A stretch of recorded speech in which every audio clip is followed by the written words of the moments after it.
Hello, class. This is Brother Castillo here.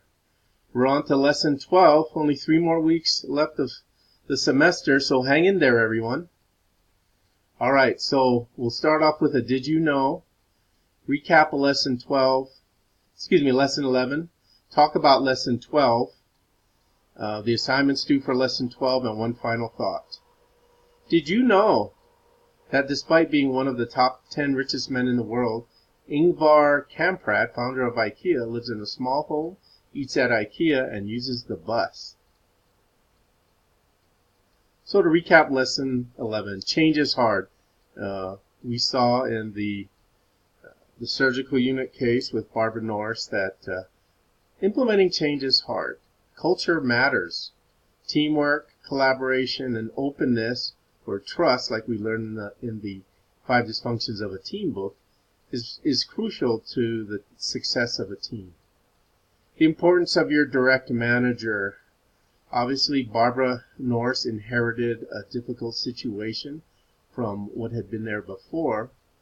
And you know, there's a saying that employees don't leave a job, they leave a manager or a poor boss. This is reflected in a recent Gallup poll where 50% of people that left a job said so or did so because of a poor manager. All right, so let's talk about the lesson 12 objectives. We're going to talk about teaming, define teaming, examine how teaming can be effective in organizational structure. Now, the assignments that are due, it's a little different this week. So due on Tuesday is a case study responses to Patagonia. It's different from the normal format. Make sure you follow instructions for your essay. Complete your readings in the 5 Dysfunctions of a Team, pages 157 to 194. And then on Monday, what's due is that there is no case study discussion this week. Yay! No HOA meetings. There will be the reading discussion board that make sure you participate in, and then finally the self-assessment. So one final thought.